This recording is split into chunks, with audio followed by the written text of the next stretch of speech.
Okay, here we go.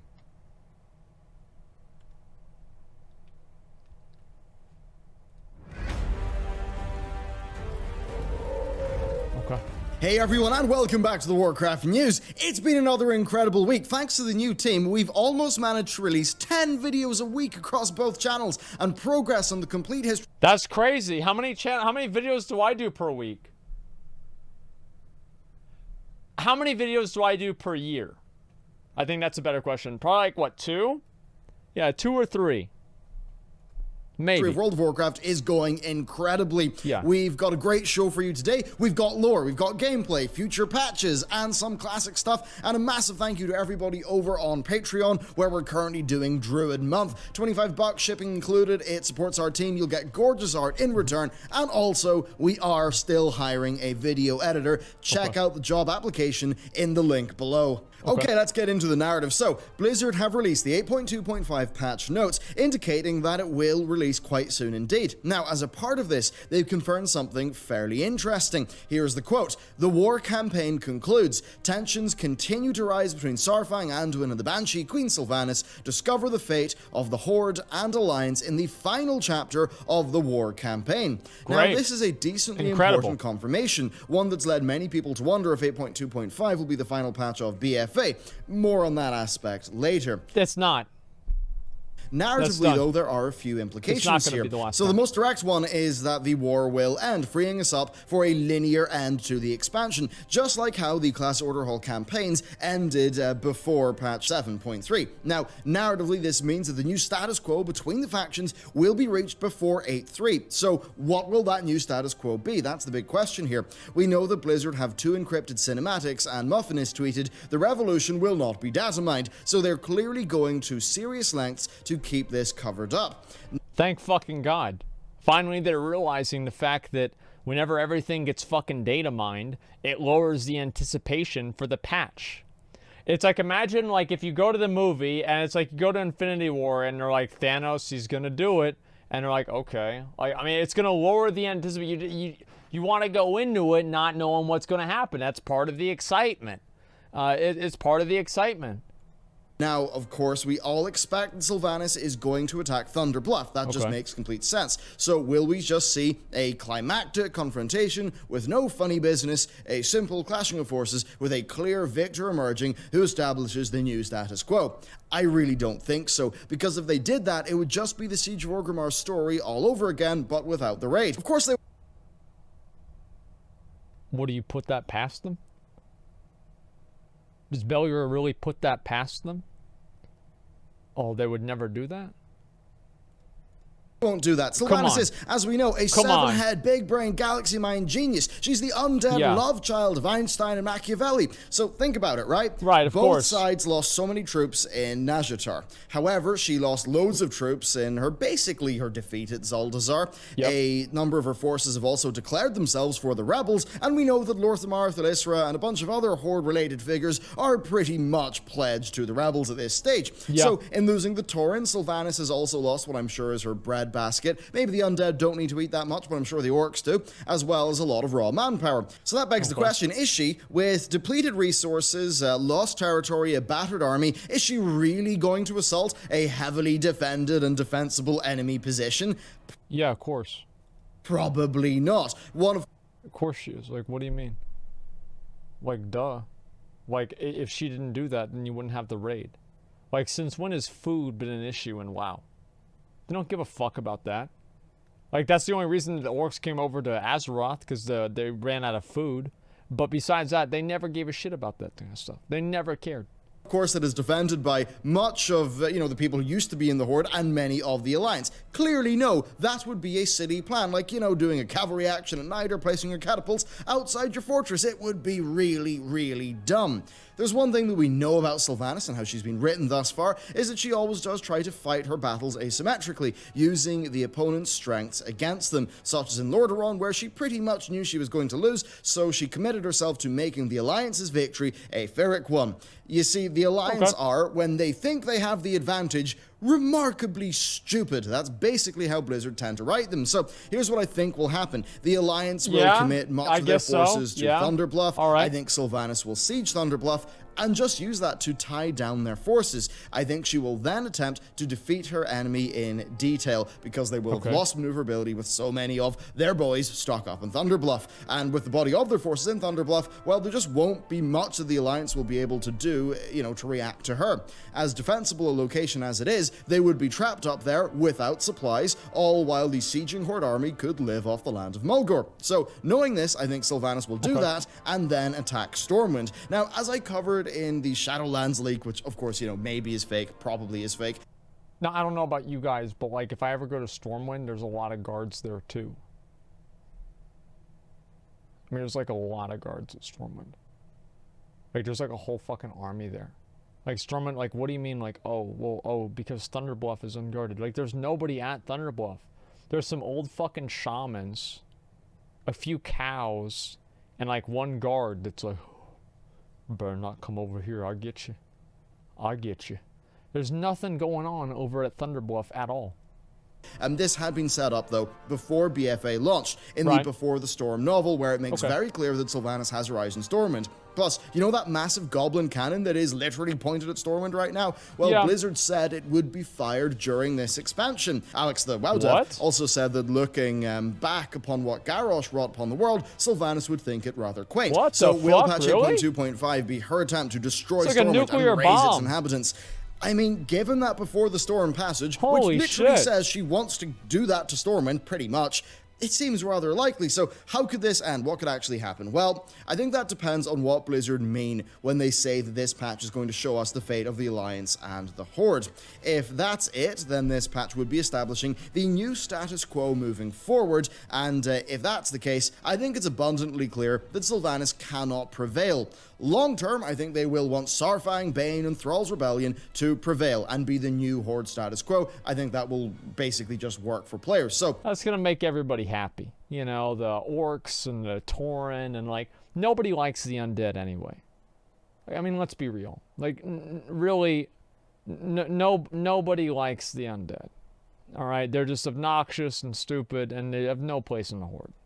If that's to happen, then where will it leave Sylvanas and the Alliance? Well, I think Sylvanas will deal a massive blow to the Alliance. Perhaps she'll drive them to the brink, nearly destroying Storm, maybe raising it doesn't many make of any its sense. Maybe It's Kalia stupid. could then be involved with that. I imagine that the Alliance will ultimately prevail, though, but that it will not be clean. I think Sylvanas will cash in her pact with Helgen. I mean, yes, that wasn't the Shadowlands League, but also, like, it is one of the hanging plot lines with Sylvanas, so it does make a lot of sense. There's a million other hanging plot lines that don't go anywhere, though. Be a non-factional line, sort of neutral character in the future. The Alliance, I think, will end the expansion being a bit fractured, or at least with the seeds of that planted. But that's the way it should be, right? I think the Night Elves should go off and do their own fucking thing. If they're going to do this thing where, like, people can play in different factions, I wish there were sub-factions with, like, the Night Elves and the fucking Alliance. I don't like this whole idea where everybody's on the same side. Maybe I just played a little bit too much Warcraft 3, but that's the way that I look at it. Have said that while the Horde has been split during BFA and the Alliance is united, that will change over time. So I think whatever way the Alliance wins, it's pretty clear that one of its constituent factions will lose. Now, if we're to believe that Shadowlands leak, then some of what I talked about here would actually be an 8.3 rate.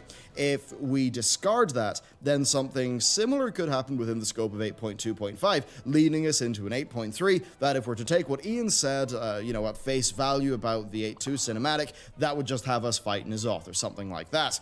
There's no way they're not going to have... It's obvious that they're going to fucking do... It's obvious they're going to do 8.3. Like, I cannot imagine Blizzard ending the expansion on 8.25. Like, if they do that, people are going to fucking riot. They're going to be so angry. Then look, I know that this Shadowlands thing has totally, like, sowed a few seeds in our minds, but a part of me seeing that wonders, like, if Blizzard were to do the Shadowlands and the Dragon Isles, would that just be 8.3 and not an expansion? I mean, it certainly would be equal to the Argus of BFA. But anyway, what do you think about these plot lines? What do you think is going to happen? I don't know what about are that, cinematics dude. going to That contain? seems like a little bit Let much. me know down below, and let's move on. Okay, so what's 8.2.5 actually going to bring us? Well, first, of course, we've got the war campaign. Now, we've got no idea how long this is going to be. It's not been on the PTR. It has not been data mined. They really are keeping that under tight wraps. I imagine, though, it will be fairly chunky. At least I hope it's going to be, because the narrative is clearly going to be one of the main draws for this patch. Still, all that lore to cover. We've got 2 cinematics that have a combined runtime of over 9 minutes, so it's It's disappointing that, like, the lore in the game is actually pretty good. It's just that it's really hard for anybody to appreciate it because they never really, like, you're not forced into reading the lore. Like, if they want to make the lore better, they want to make people appreciate it more, take the quest helper trackers off of the fucking lore quests and just have players figure it out themselves. And that'll get them to read the quests. If they read the quests, then they'll be able to appreciate it and know it more. That's why there's a lot more of you guys that know why Van Cleef is, you know, maybe the good guy versus Sylvanas is maybe the good guy. That's the difference, is because you had to read the quests about Van Cleef and you don't give a fuck about Sylvanas because you don't have to read the quests about her. Questy? Well, yeah, I mean, of course, sometimes, you know, people are going to use Questy, but a lot of people don't. To be pretty darn large. Next, though, we do have the Magni storyline continuing. Now, this involves Rathian, and it was shown off to testers on the PTR, so there'll really be no surprises there. Now, interestingly, the patch notes also do mention many new stories and adventures are now available across Azeroth. That's rather mysterious. I don't actually know what these new stories and adventures are, so it's possible we could be in for a launch day surprise, or that maybe things will unlock over time. I really hope imagine so. Blizzard That'd be might do that. badass. They do like to eke their patches out. Now, this patch also adds in the Firelands Time Walking and the Honeyback Harvester Alliance mount. Amazing. Plus just the faction around that. Wow. And then on a time-limited basis, of course, the anniversary event. So you'll log in to find a Nefarian Battle Pet, an event-lasting experience and reputation boost that I presume will be 15%. A firework, and then a teleporter. I'm probably going to try to level up some caverns of time characters for the during event. this too. Now, That's gonna in be the great. caverns, you'll find the new Memories of Azeroth raids. Now, even though you have to go, I mean, even though you do go to the caverns with that teleporter, those raids are LFR. So, I mean, I think they'll be neat to do once. You'll probably do them to get the new Obsidian World Break. I'm disappointed about that. I wish they made the content a little bit more exciting and difficult, because right now, whenever it's just LFR content that you just go through and it's not a big deal, who the fuck cares about it? Like, I don't feel good about completing any of that content at all.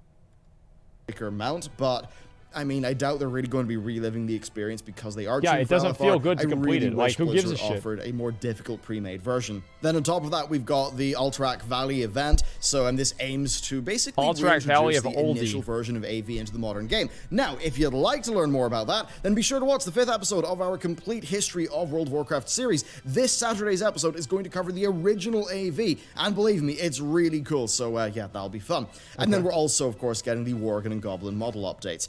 Next, though, we've also got Party Sync. So we've already done a full preview feature on our preview video on this feature, but yeah, you can get the full details there. The core of it, though, is that if you party up with a low-level friend, you can just click the Party Sync button. The higher-level player will be scaled down to the max level bracket of the lower-level player. So if a lowbie is level 30, the max level player will be level 60.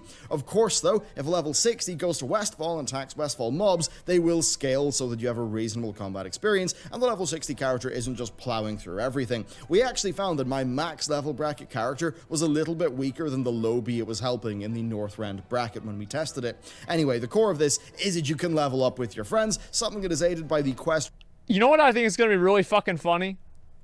Is whenever you're using this like party sync thing, and you're level 60, you're scaled down to 60, but you're actually 120 with like full mythic raid gear, and like a random level 70 comes around and kills your character, who's actually a level 120 mythic fucking raider character, just because your party synced all the way down to fucking 60. I don't know why. I just think that's going to be so fucking funny the first time that happens. Replay feature that will let you replay most quests once per day while helping a friend. Doing so will give you the chance of a gear loot box that is scaled for your level. Loot box. They wow. then have also relaxed the restrictions for dungeons in terms of levels, and that does allow higher level players to scale down to and complete lower level dungeons, which is a pretty nifty feature. Yeah, now, all of this makes a lot of sense because of the reintroduction of Recruit a Friend, one that is updated to be, well, I mean, more rewarding with like more interesting stuff and more exclusive rewards, and it's something that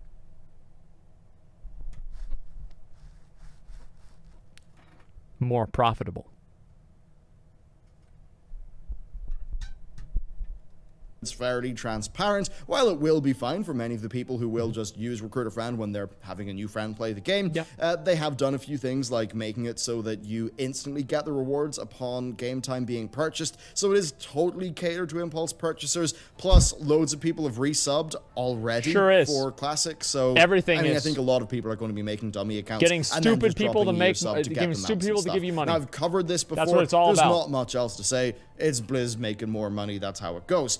Now that's the main features, but what about the rest? Honestly, going through the patch notes, there's not a great deal. We've got the Black Market Auction House having new enchantments, transmog gear, and mounts. Right. Then the Black Market Auction House containers now actually creating the item before they're viewed. I wonder if that's Blizzard trying to fix an exploit or something.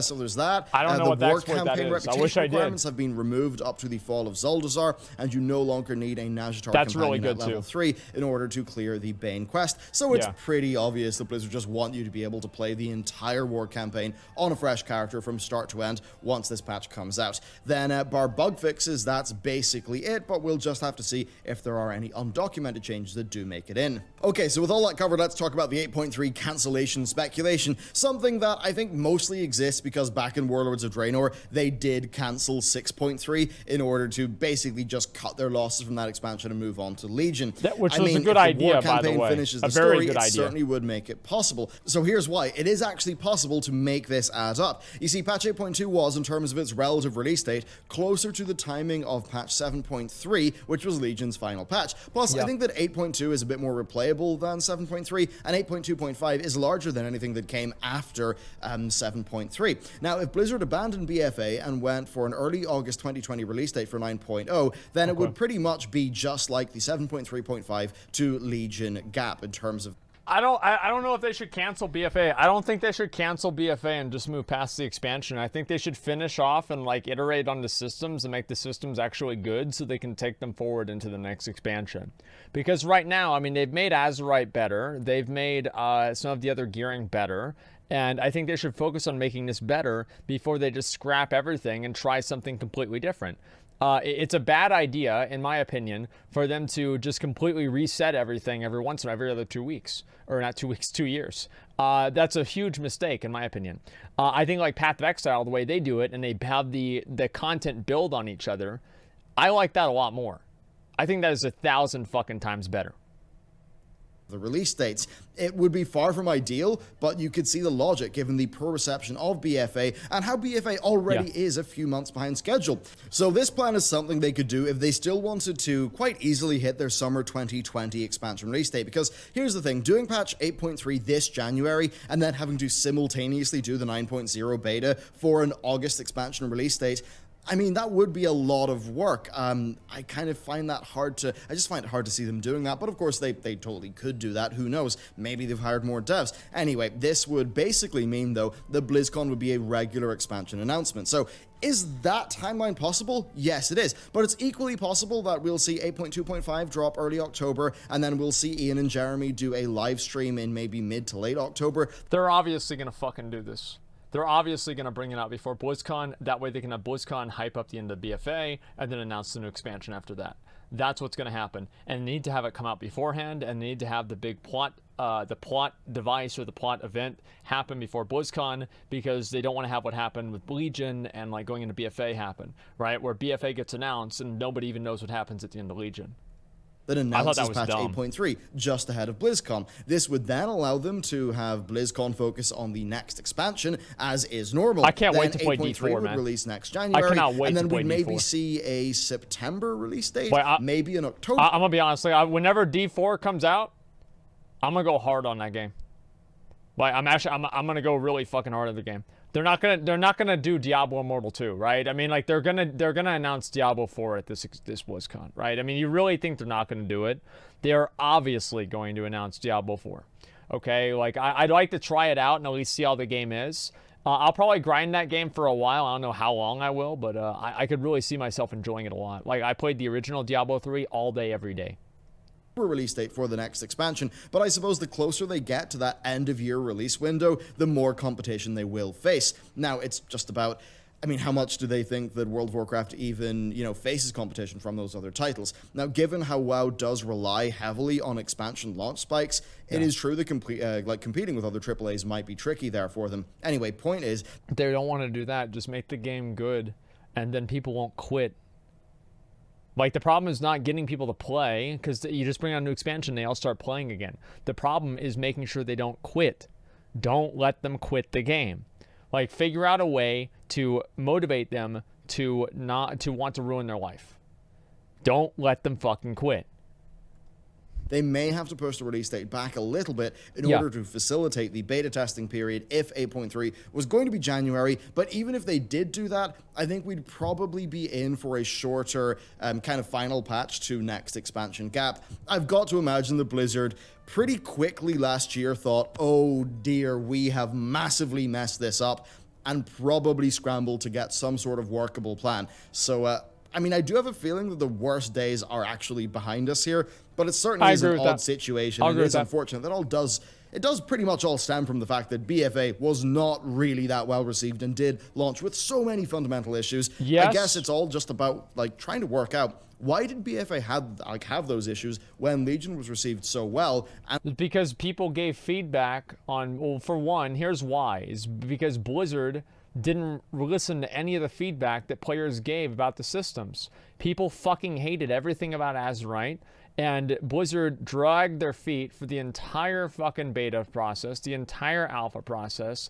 and they basically time-gated expansion features for like 8 months. Like, just now we're getting the Heart of Azeroth in the way that it should have been on release. Just now we're getting, you know, the Azerite gear in the way that it should have been on release. Like, all of these things should have happened at the very fucking beginning, and players wanted them. And Blizzard didn't even say like, yeah, we're working on it or anything like that. They didn't even say that. They were like, you know, hey, this is the way it's going to be. They released the expansion in a way that nobody wanted. Legion, they spent more time on it because they gave up on WoD halfway through, so they had more time to work on the expansion than they naturally would. And Legion was only really well received, in my opinion. I think if Legion came after Mists of Pandaria, people would have thought Legion sucked. The reason why people thought Legion was so great is because it came after WoD. It's like, as I said, if it's like 2 fucking ugly girls and like 1 hot girl, you're going to see the hot girl and you're like, oh my God, she's fucking amazing. But really, she's like a 6 and the other girls are like 3s. You know, it's because BFA and WoD sucked, and, you know, Legion looks better than it comparatively would. That's why. That is fucking why. And I'm sorry to say, no, really, that's why it is. They're going to see Legion, they're like, wow, it's better than what we had, and it's better than what we have, so you know what? It's great. Legion had some great things with it, but don't fucking tell me that it was this amazing, perfect expansion. It had 1,000 things wrong with it, too. And Legion had 1,000,000 things wrong with it at the beginning, too. Remember the Legendaries? Those were terrible, right? BFA sucked because Blizzard did not listen to the players. Didn't listen to players at all. Right? And they didn't even listen to, like, Blizzard, if players say we want B, Blizzard does not have to do B. But they have to do what players mean whenever they say B. Blizzard didn't do that. Blizzard did. They had no idea. They fucked up.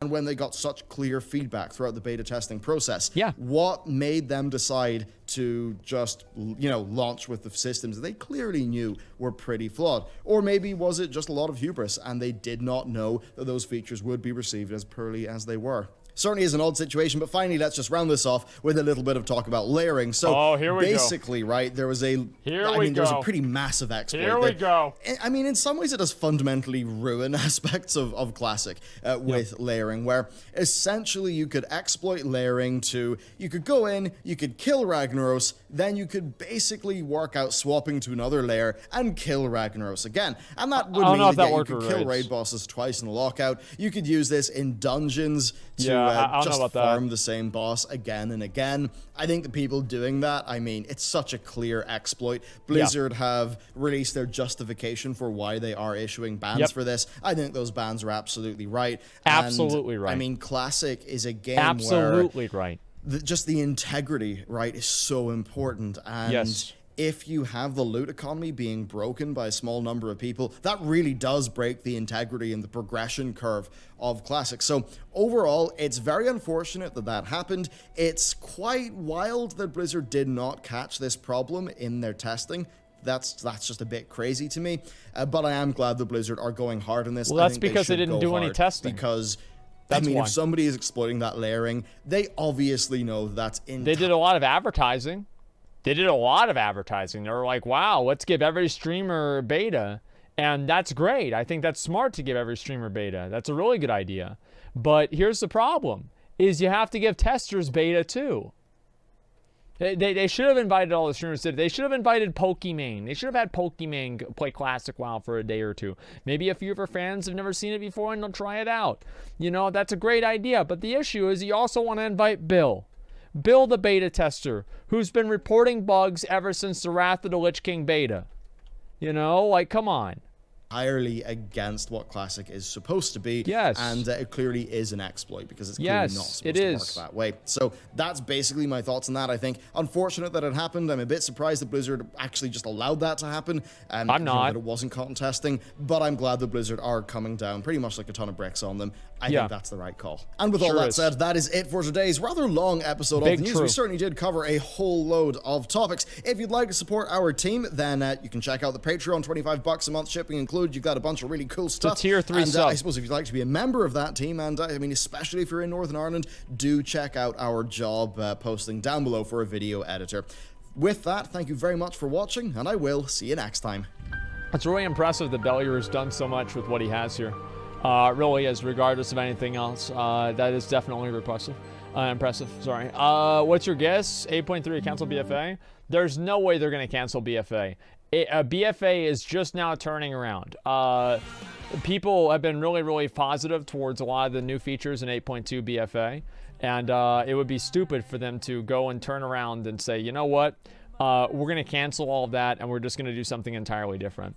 I don't know why that's a cap. I mean, yeah, maybe if you don't play BFA, you don't think that's the case, right? You play Classic all the time. Yeah, of course you're going to feel like that's not the case. But I think anybody that actually is playing BFA and, you know, cares about that kind of stuff, then yeah, that's exactly how they're going to feel.